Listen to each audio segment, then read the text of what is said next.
Investment risk అనేది market ఒడిదుడుకులకు లోబడి ఉంటుంది. ఇన్వెస్ట్ చేసే ముందు అందుకు సంబంధించిన వివరాలను క్షుణ్ణంగా తెలుసుకున్నాకే పెట్టుబడులు పెట్టండి. ఈ కార్యక్రమం నిపుణులు, అనుభవజ్ఞుల సూచనలు, సలహాల మేరకు మాత్రమే నడుస్తుంది. మీ పెట్టుబడులకు ఏబిఎన్ ఆంధ్రజ్యోతి ఎటువంటి బాధ్యత వహించదు.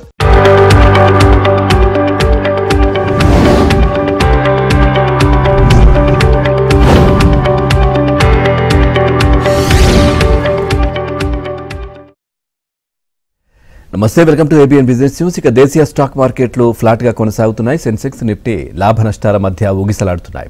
ఇక Asian Paints, HDFC Life, Trent, Bharat Electronics, Titan Company షేర్లు లాభాలు ట్రేడ్ అవుతుండగా Wipro, Nestle, Reddy's Labs, Jio Financial, Bajaj Finance షేర్లు నష్టాల్లో కొనసాగుతున్నాయి. ప్రజెంట్ మనం చూస్తే నిఫ్టీ 50 24,568 దాదాపుగా 80 పాయింట్లతో నష్టాల్లో ఉంది. ఇటు బిఎస్సి సెన్సెక్స్ 80,530 180 పాయింట్ల నష్టంలో ముందుకెళ్తా ఉంది. ఇటు నిఫ్టీ 500 దాదాపుగా 139 పాయింట్ల నష్టంతో ఉంది. బ్యాంక్ నిఫ్టీ స్వల్పంగా దాదాపుగా 25 పాయింట్ల లాభంతోనే కనిపిస్తూ ఉంది, అంటే ఫ్లాట్గా అనుకోవచ్చు. ఇటు నిఫ్టీ ఐటీ దాదాపుగా ఎక్కువే, ఇది 548 పాయింట్ల నష్టంతో ముందుకెళ్తా ఉంది. సో ఈరోజు మార్కెట్కి సంబంధించి మీకు ఏదైనా డౌట్ ఉంటే స్క్రీన్ పైన కనిపిస్తున్న నంబర్కి కాల్ చేయొచ్చు, లేదంటే కామెంట్ రూపంలో కూడా మీ డౌట్ ఇక్కడ రాస్తే మనతో పాటు సీనియర్ ఎకనామిస్ట్, అదేవిధంగా సుప్రీంకోర్టు అడ్వకేట్ డాక్టర్ జీవి రావు గారు కూడా లైవ్లో సిద్ధంగా ఉన్నారు. వారిని అడిగి మీ సందేహాలు నివృత్తి చేసే ప్రయత్నం చేస్తాను. సార్ నమస్కారం. నమస్తే అండి. సార్, ఇది ఆర్బీఐ పరపతి విధానం ఎలా ఉంది, మార్కెట్పై దీని ప్రభావం ఎలా ఉంది సార్? మెయిన్గా ఇప్పుడు ఆ అంశం గురించి మాట్లాడుకొని మనం వెళ్దాం. ఈరోజు మనకి రిజర్వ్ బ్యాంక్ పరపతి విధాన సమీక్ష అనేది ఆగస్టు 4 నుంచి 6 వరకు జరిగి ఈ రోజున ఫైనల్ డెసిషన్స్ అనేది రిజర్వ్ బ్యాంక్ గవర్నర్ గారు ప్రకటించడం జరిగింది. ఆయన ప్రకటించినటువంటి ఈ ఫైనల్ డెసిషన్స్లో రెపో రేట్ని అన్చేంజ్డ్గా ఉంచారు. అలాగే బేసిక్ స్టాండ్ కూడా, న్యూట్రల్ స్టాండ్ కూడా అన్చేంజ్డ్గా ఉంచారు. క్యాష్ రిజర్వ్ రేషియోలో కూడా మార్పులు చేయలేదు. అంటే స్టేటస్ కోనే మెయింటైన్ చేయడానికి ప్రిఫరెన్స్ ఇచ్చారు. అయితే ప్రెడిక్షన్స్లో కూడా మనకి జీడిపి యొక్క ఎక్స్పెక్టేషన్ కూడా 6.5 కొనసాగుతుందని ఒక అంచనా ఇవ్వటం జరిగింది.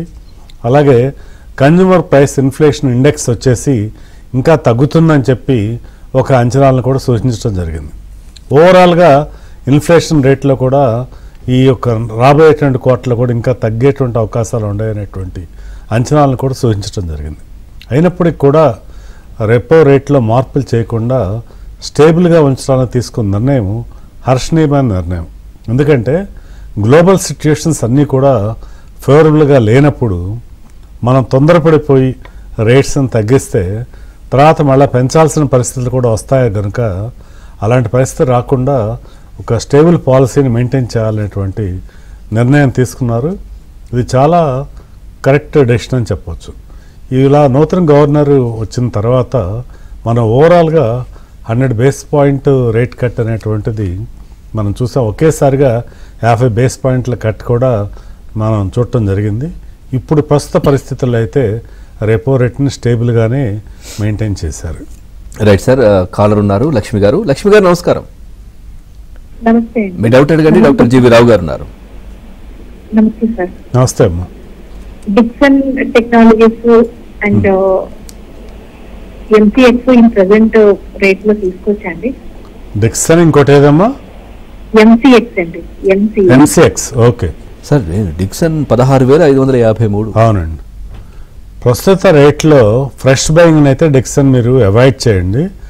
డిక్సన్ యొక్క ఫలితాలు రీజనబుల్గానే ఉన్నప్పటికి కూడా వాల్యుయేషన్ పరంగా మనం చూస్తే అది కంప్లీట్ వాల్యుయేషన్లో ఉంది. ఇప్పుడు రేట్లో ఫ్రెష్ బయింగ్ అనేటువంటిది రిస్క్తో కూడుకుందనే చెప్పొచ్చమ్మా. అలాగే ఎంసీఎక్స్ కూడా కరెంట్ రేట్లో ఫ్రెష్ బయింగ్ చేయటం అయితే అడ్వైజబుల్ కాదు. రానున్న రోజుల్లో క్యాపిటల్ మార్కెట్స్ సంబంధించి సెబీ కొన్ని రివ్యూస్ చేస్తూ కొన్ని డెసిషన్స్ తీసుకునే అవకాశాలు ఉన్నాయి. వాటి యొక్క ప్రభావంతో ఈ రంగంలో ఉన్న షేర్లు ఇంకాస్త తగ్గేటువంటి అవకాశాలు కూడా ఉన్నాయి. కాబట్టి కొంచెం ఈ జాగ్రత్తగా ఉండాల్సినటువంటి అవసరం ఎంతైనా ఉందమ్మా. రైట్ సార్, ఇంకో కాలర్ ఉన్నారు శ్రీనివాస్ గారు. శ్రీనివాస్ గారితో మాట్లాడే ముందు సార్, ఈ రేంజ్లో ప్రైస్ ఉంది కదా, సో ఈ ఎంతవరకు సేఫ్ అంటారు? అంటే ఇంకా పెరిగే అవకాశాలు ఉంటాయా? ఇట్లా 16,555 ఒక విషయం అండి, ఎప్పుడు కూడానండి మనం అలా 16,000 20,000 చూసి భయపడకూడదు. ఎంఆర్ఎఫ్ షేర్ తీసుకోండి.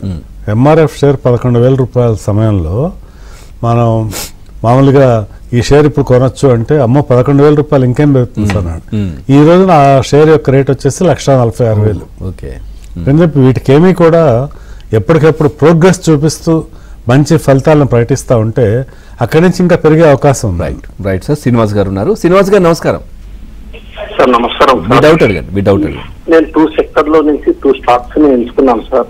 చెప్పండి. FMGC లో వచ్చేసి CCL ప్రొడక్ట్స్ ఒకటి, ఆటో స్పేర్ పార్ట్స్ లో వచ్చేసి SJS entertainment.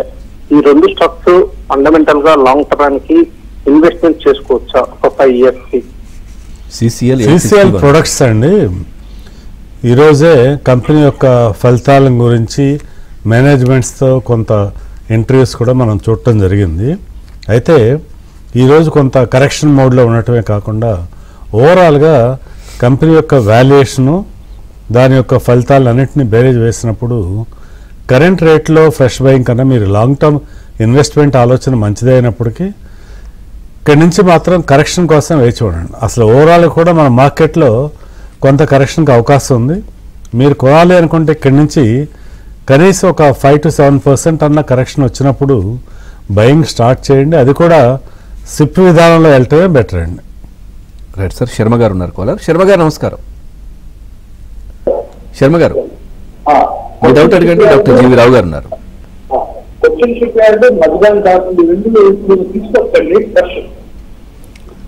Ship yard, Mazagon dock, మామూలుగా మన డిఫెన్స్ రంగంలో ఉన్న షేర్లు అన్నీ కూడానండి ఇంకా ఇక్కడి నుంచి చాలా ముందంజ వేసే అవకాశాలే ఉన్నాయి. ఇటీవలే కేంద్ర ప్రభుత్వం ఆర్థిక మంత్రిత్వ శాఖ కూడా దాదాపు 67,000 కోట్ల రూపాయల ఫ్రెష్ పెట్టుబడులకు కూడా క్లియరెన్స్ ఇవ్వడం జరిగింది డిఫెన్స్ రంగంలో. ఆ కారణం వల్లే మనం చూస్తే ఇవాళ BEL, HAL షేర్లో కూడా ముందంజ అనేటువంటిది చూసాము. భవిష్యత్తులో Cochin shipyard, Mazagon dockyard కూడా బాగా ముందుకెళ్ళేటువంటి అవకాశం ఉందండి. ఈ 2 షేర్లు కూడా తగ్గినప్పుడల్లా మీరు కాస్త అమౌంట్ని ఇన్వెస్ట్ చేసుకుంటే వెళ్ళండి. ముఖ్యంగా ఈ డిఫెన్స్ రంగంలో ఈ 4 షేర్ల మీద కూడా మీరు ఫోకస్ చేయొచ్చండి. BEL, HAL, Cochin shipyard, అలాగే మజ్గాన్ డాక్, ఈ 4 షేర్లలోనూ కూడా లాంగ్ టర్మ్ ఆలోచనతో ఇన్వెస్ట్ చేయొచ్చండి. Right sir. Neddunuri VB Srinivasarao garu కొన్ని కామెంట్ చేస్తారు సార్. విశ్లేషించమంటున్నారు. ఇది షార్ట్ టర్మ్లో ఇవి ఎలా ఉంటాయి? జేపీ పవర్ కావచ్చు, జిన్టెక్ కావచ్చు, టెక్స్టైల్, ఈ 3 షార్ట్ టర్మ్లో ఏమైనా పెరిగే అవకాశం ఉందా? నిజానికి 3 కూడా ముఖ్యంగా జేపీ పవర్ గురించి తీసుకున్నా ఇవన్నీ కూడా ఇమ్మీడియట్గా షార్ట్ టర్మ్లో ఎక్కువగా పెరిగేటువంటి అవకాశాలు లేవనే చెప్పొచ్చు. ఒకవేళ పవర్ సెక్టార్లో ఉండాలి అనుకునేటువంటి వాళ్ళకి నిజానికి ఇప్పుడు పవర్ గ్రిడ్, టాటా పవరు వీటిల్లో ఉంటే కనీసం ఒక 6 నెలల పాటు నేను జనరల్గా షార్ట్ టర్మ్ అంటే 3 to 6 months పీరియడ్ మినిమం అని చెప్పి ఆలోచనతో వెళ్తే పవర్ గ్రిడ్ అండ్ NTPCలో ఉండటం మంచిదండి. Right sir. సుజాత గారు ఉన్నారు కాలర్. సుజాత గారు నమస్కారం. Good afternoon sir. నమస్తే. మీ డౌట్ అడగండి. డాక్టర్ జీవి రావు గారు ఉన్నారు.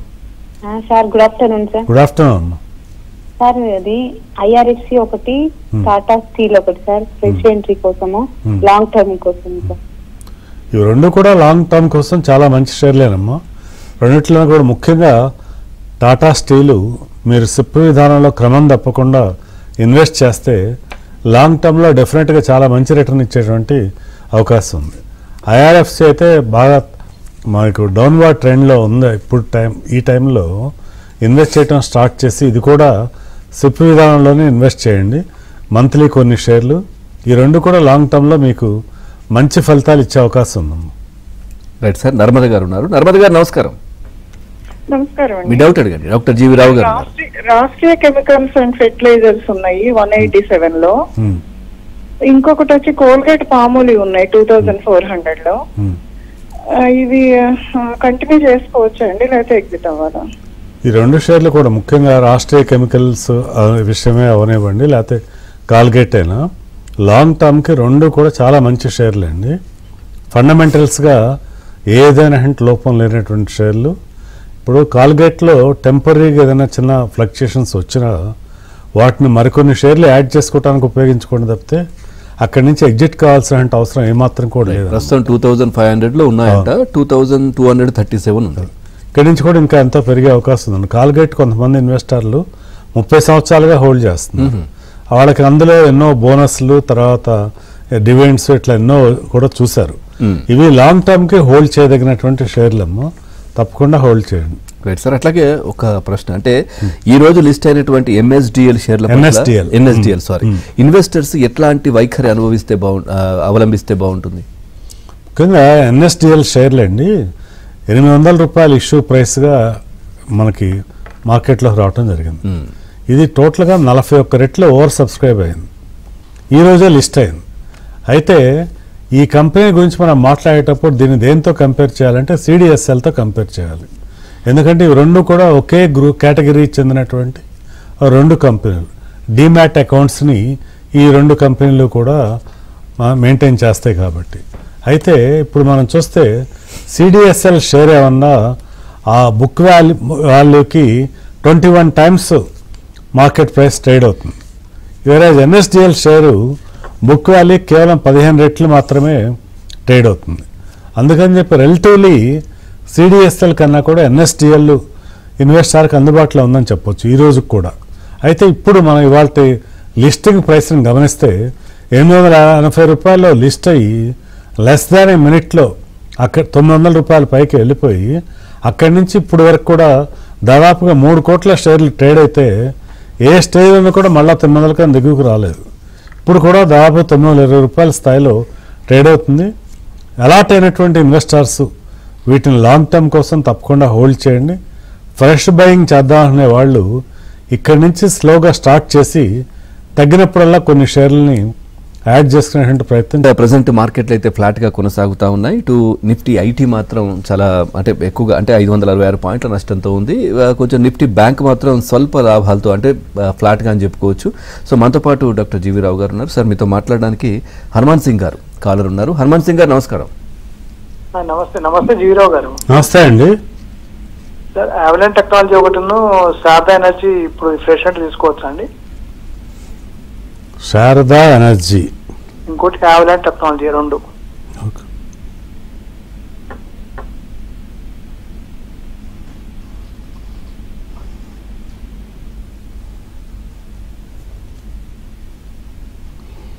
శారదా ఎనర్జీ కరెంట్ ప్రైస్లో ఫ్రెష్ బయింగ్ని అవాయిడ్ చేయండి. ఇక్కడి నుంచి ఏదన్నా మార్కెట్ కరెక్షన్లోనే మళ్ళీ మీరు ఫ్రెష్ బయింగ్ గురించి పరిశీలించడం మంచిదండి. Right sir. సతీష్ గారు ఉన్నారు కాలర్. సతీష్ గారు నమస్కారం.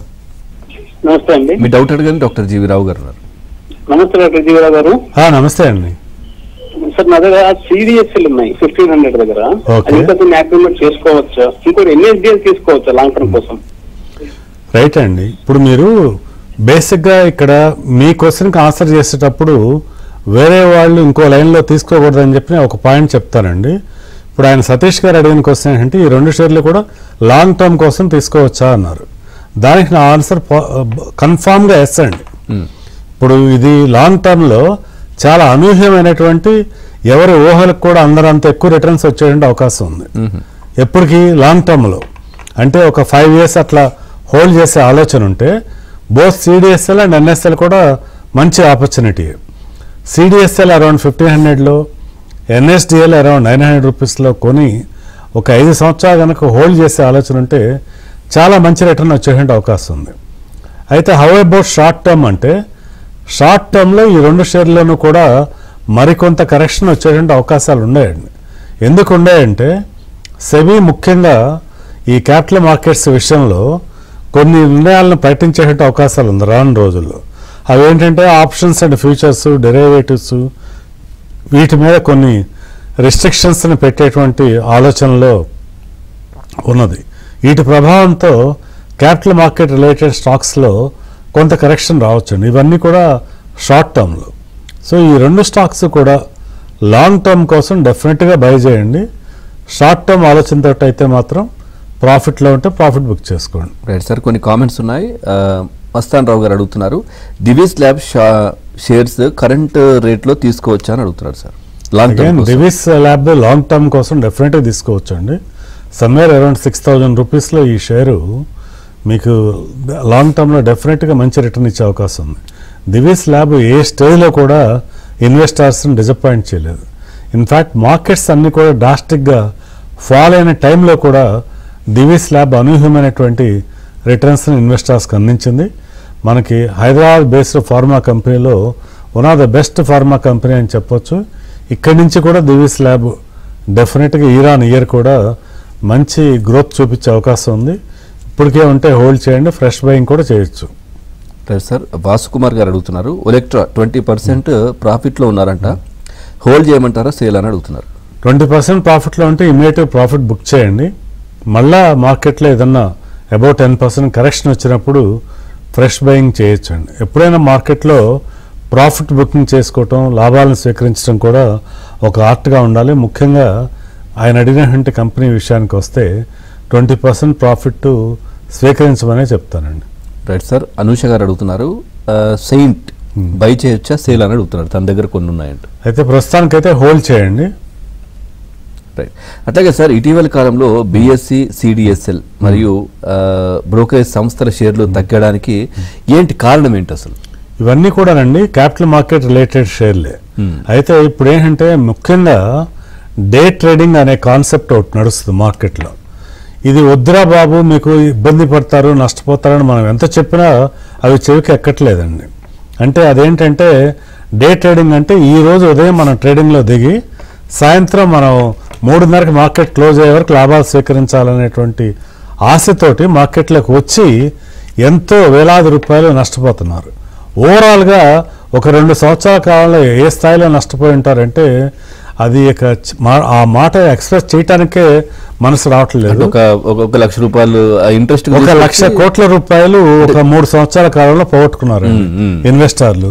సామాన్యమైనటువంటి ఇన్వెస్టర్లు ఇంత హ్యూజ్ అమౌంట్ లాస్ అవుతుంటే అవి చూడలేక ఇప్పుడు సెబీ కొన్ని నిబంధనలను మనం తీసుకొచ్చి కొన్ని రెస్ట్రిక్షన్స్ను పెట్టి ఈ యొక్క ట్రేడింగ్ కొంత తగ్గేటువంటి ప్రయత్నాలు చేయబోతుందని. సో అలాగైనా జరిగితే దానివల్ల ఎవరు నష్టపోతారు అంటే, ఇది సింపుల్గా మనం సామాన్యుడికి కూడా అర్థమయ్యేటువంటి పద్ధతిలో చెప్పాలంటే, స్పెక్యులేషన్కి వెళ్ళినప్పుడు ఎప్పుడూ కూడా నడిపేటువంటి వాడికి ఉపయోగం కానీ స్పెక్యులేషన్ చేసే వాళ్ళకి ఎప్పుడు కూడా ఉపయోగం ఉండదు. అట్లా ఇక్కడ ఎవరైతే ఇట్లా ఈ డే ట్రేడింగ్లు వీటి మీద రిస్ట్రిక్షన్స్ వస్తే ఈ ఎక్స్చేంజ్ రిలేటెడ్ అన్నీ కూడా తగ్గే అవకాశాలు ఉన్నాయని చెప్పి ఆ యొక్క న్యూస్ వల్లే ఇప్పుడు మనం సిడిఎస్ఎల్ షేర్ ప్రైస్లో కానీ, బిఎస్సిలో కానీ, అలాగే కొన్ని బ్రోకరేజ్ సంస్థలు కూడా వాటి యొక్క షేర్లలో కూడా తగ్గుదల ఏంటో మనం చూసాం. ఈ తగ్గుదల మరికొంతకాలం కొనసాగే అవకాశం ఉంది. కాకపోతే లాంగ్ రన్లో ఈ కంపెనీలకు మంచి భవిష్యత్తే ఉంటుంది మనం తగ్గినప్పుడు కనుక వీటిల్లో కొంటే. ఎందుకంటే హ్యాబిట్స్ డై హార్డ్ అంటారు కదండి. ఈ అలవాట్లు అంత ఈజీగా పోయే కాదు. మనం నష్టపోతున్నామని చెప్పినా మంచి మాట తొందరగా రుచించదు కాబట్టి అవి కొనసాగుతూనే ఉంటాయి. కాబట్టి ఆ షేర్లు విలువ పెరుగుతాయండి long run. Right sir. Krishnareddy garu ఉన్నారు కాలర్. కృష్ణారెడ్డి గారు నమస్కారం. నమస్తే సార్. డాక్టర్ జీవి రావు గారు ఉన్నారు. హిందుస్థాన్ జింక్, పిఎన్బి హౌసింగ్ రెండు కొనొచ్చు సార్. ఈ రెండిట్లో హిందుస్థాన్ జింక్ అయితే కరెంట్ రేట్లో డెఫినెట్గా బై చేయొచ్చు అండి. పిఎన్బి హౌసింగ్ అయితే కరెంట్ రేట్లో అవాయిడ్ చేయండి. ఇప్పుడు కూడా వాల్యుయేషన్ పరంగా మనం చూసినప్పుడు ఫుల్లీ ప్రైస్డ్ అని చెప్పొచ్చు. ఇక్కడి నుంచి కూడా తగ్గే అవకాశం ఉంది కాబట్టి పిఎన్బి హౌసింగ్ని అవాయిడ్ చేయండి. Right sir. సతీష్ కుమార్ గారు అడుగుతున్నారు, Infosys 1725, BSC 2690, exit or hold for 2 years కోసం అని అడుగుతున్నారు. 2 years కోసం రెండు కూడా డెఫినెట్గా హోల్డ్ చేయండి. నిజానికి ఇన్ఫోసిస్ ఇప్పుడు ఇంకా ఇంత బిలో 1500 రూపీస్లో ఫర్దర్గా కూడా యాడ్ చేసుకోవచ్చు. అలాగే బిఎస్సి కూడా అరౌండ్ 2200 లెవెల్కి వస్తే మరికొన్ని షేర్లు కూడా యాడ్ చేసుకోవచ్చు. ఇది అమ్మాల్సినటువంటి ప్రైస్లు అయితే కాదు ఈ రెండు షేర్లు కూడా. ముఖ్యంగా 2 సంవత్సరాల ఇన్వెస్ట్మెంట్ ఆలోచన ఇన్వెస్టారు డెఫినెట్గా హోల్డ్ చేయటమే మంచిదండి. Right sir. ప్రకాష్ గారు ఉన్నారు కాలర్. ప్రకాష్ గారు నమస్కారం. ఇప్పుడు Kotak bank, state bank holding చేస్తున్నానండి 10 years వచ్చి 100% ప్రాఫిట్ లో ఉన్నాను. ఇప్పుడు అవంతి ఫీడ్స్, హెరిటేజ్ ఫుడ్స్ కానీ, ఫెర్టిలైజర్స్ లో చెంబల్ కానీ ఈ ఊరిట్లో ఇన్వెస్ట్ చేద్దాం అనుకుంటున్నాను. మీ ఉద్దేశం ఏంటండి? అయితేనండి ఇప్పుడు మీరు ఇన్వెస్ట్ చేస్తారంటే ఈ రెండు బ్యాంకింగ్ రంగానికి సంబంధించిన ఈ రెండు కంపెనీలు కూడా లాంగ్ టర్మ్లో మీకు ఇంకా కూడా మంచి రిటర్న్స్ ఇచ్చే అవకాశం ఉంది. ముఖ్యంగా మీరు స్టేట్ బ్యాంక్ ఆఫ్ ఇండియా విషయాన్ని మీరు తీసుకుంటే స్టేట్ బ్యాంక్ సమ్వేర్ అరౌండ్ 800 రూపీస్లో ఉంది. అది ఇక్కడి నుంచి కూడా 1-2 yearsలో 20-25% రిటర్న్ ఇచ్చేటువంటి అవకాశం ఉంది. అలాగే కోటక్ బ్యాంక్ కూడా బ్యాంకింగ్ సెక్టార్లో చాలా స్ట్రాంగ్ పర్ఫార్మర్ అండి. అందుకని వీటిని అమ్మేసి వేరే కంపెనీలోకి వెళ్ళాలనే ఆలోచన కరెక్ట్ కాదు. కాకపోతే మీరు వీటితో సంబంధం లేకుండా ఏమైనా కొద్దిగా ఇన్వెస్ట్ చేద్దామని చెప్పి అనుకుంటే ఫెర్టిలైజర్స్లో కొన్ని కంపెనీలు ఇన్వెస్ట్ చేయడం తప్పలేదండి. రైట్ సార్, చక్రి గారు ఉన్నారు కాలర్. చక్రి గారు నమస్కారం. సార్ నమస్తే సార్. మీ డౌట్ అడగండి. నమస్తే అండి. సార్ డ్రీమ్ పాక్స్ బాగా పైకి సార్ 269లో ఉన్నాము. ఏదండి? డ్రీమ్ పాక్స్ గ్రీన్ ఫాక్స్. Okay okay. తర్వాత Tilak Nagar NCC current market price లో బై చేయొచ్చా? ఇప్పుడు మీరు కరెంట్ మార్కెట్ ప్రైస్లో ఎన్సీసీ కూడా కొనొద్దండి, ఇంకా తగ్గేటువంటి అవకాశాలు ఎక్కువగా ఉన్నాయి. ఈ క్వార్టర్ ఫలితాలు కూడా ఆశించిన స్థాయిలో లేవు. తిలక్ నగర్ విషయానికి వస్తే ఇక్కడి నుంచి కూడా మీరు ఫ్రెష్ బయింగ్ అనేది స్టార్ట్ చేయొచ్చు. ఇంకా తగ్గినప్పుడు మరికొన్ని షేర్లు కూడా యాడ్ చేసే ప్రయత్నం కూడా చేయొచ్చు అండి. రైట్ సార్, అదేవిధంగా అమెరికా టారిఫ్ల ప్రభావం మన మార్కెట్ పైన ఎట్లా ఉంది? అంటే అండి ఇక్కడ అమెరికా టారిఫ్ల ప్రభావం ఎలా ఉంటుందని చెప్పడానికి ఇక్కడ ఒక విషయం ఏంటంటే ఈ టారిఫ్లు ఏవి కూడా స్టేబుల్గా ఖచ్చితంగా ఈ టారిఫ్ ఇంప్లిమెంట్ అవుద్ది అనేటువంటి స్టేజ్ లేదండి. మనం ఒక ఉదాహరణ తీసుకుంటే మనకి అమెరికా ప్రభుత్వం మనకి ఒక సూచన చేస్తుంది, ఏంటి, రష్యా నుంచి మీరు ఆయిల్ని దిగుమతి చేసుకోవద్దు అని. మన విదేశీ మంత్రిత్వ శాఖ అన్న మరి మీరు అదే రష్యా నుంచి ఫెర్టిలైజర్స్, అమ్మోనియా, ఇంకా వేరే కూడా మీరు ఇంపోర్ట్ చేసుకుంటున్నారని ఒక విషయం చెప్పడం జరిగింది. అలాగే మనం లాంగ్ టర్మ్ అగ్రిమెంట్స్ ఏదైతే ఉన్నాయో రష్యాతో వాటిని వదులుకునే పరిస్థితిలో లేము. సో మనం ఏ దేశంతో వ్యాపారం ట్రేడ్ చేయాలనేటువంటిది ఆ దేశానికి సంబంధించినటువంటి నిర్ణయం. అది మన యొక్క సార్వభౌమత్వానికి సంబంధించినటువంటి విషయం. అందుకని చెప్పి ఒకళ్ళు చెప్పారు కదా అని మన మిత్ర దేశాన్ని వదులుకునే పరిస్థితులు లేము.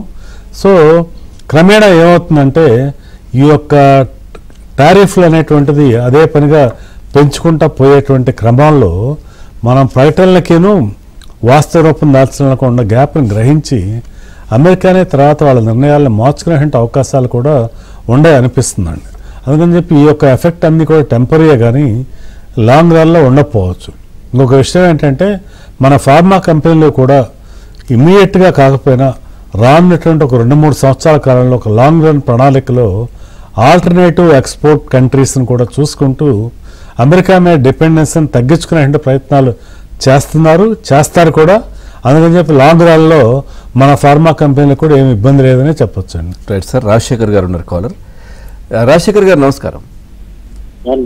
మీ doubt green fox current market లో బై చేయొచ్చా ఫ్రెష్ గా? గ్రీన్ ఫాక్స్ ఇందాక చెప్పారు. రాడికో ఖైతాన్ డెఫినెట్గా బై చేయొచ్చు అండి. రాడికో ఖైతాన్, యునైటెడ్ స్పిరిట్స్ ఇవి రెండు కూడా మీరు కనీసం 2 సంవత్సరాల పాటు ఇన్వెస్ట్ చేసే ఆలోచన ఉంటే ఇవి రెండు కూడా ఇన్వెస్ట్ చేయదగిన స్టాక్సే, మంచి రిటర్న్స్కి అవకాశం ఉన్నాయండి. Right sir, thank you doctor GV Rao garu. మార్కెట్కి సంబంధించి చాలా చక్కటి విశ్లేషణ అందించారు. Thank you very much. నమస్తే. ఇదే వాళ్ళ ఏబిఎన్ బిజినెస్ న్యూస్. తాజా సమాచారం కోసం చూస్తూనే ఉండండి.